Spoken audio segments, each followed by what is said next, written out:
প্রধান উপদেষ্টার ডাক, টেলিযোগাযোগ ও তথ্য প্রযুক্তি মন্ত্রণালয়ের দায়িত্বপ্রাপ্ত বিশেষ সহকারী ফয়েজ আহমেদ তৈয়ব দেশ ছেড়েছেন, এমন খবরে তৈরি হয় আরও হইচই।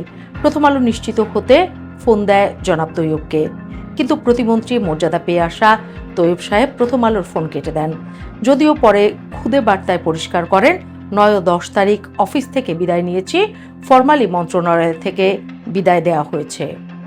কিন্তু ঘটনা আরেকটু অন্যদিকে মোড় নেয় যখন তিনি প্রথম আলোকেও বলেন না যে তিনি দেশ ছেড়েছেন। প্রশ্ন উঠেছে, দেশ ছাড়া নিয়ে এত রহস্য কেন করছেন ফয়েজ আহমেদ তৈয়ব? তার বিরুদ্ধে এর মধ্যে বেশ কয়েকবার অনিয়ম ও দুর্নীতির অভিযোগ উঠেছে। সামাজিক যোগাযোগ মাধ্যমে ঝড় উঠেছে তার বিরুদ্ধে ওঠা এসব অভিযোগ নিয়ে। বারবার তিনি যুক্তি খণ্ডন করেছেন, বুঝিয়েছেন যে তিনি নির্দোষ। কিন্তু বিএনপি শপথ নেওয়ার আগেই তার এই দেশ ত্যাগ মানুষের মধ্যে প্রশ্নের জন্ম দিয়েছে স্বাভাবিকভাবেই।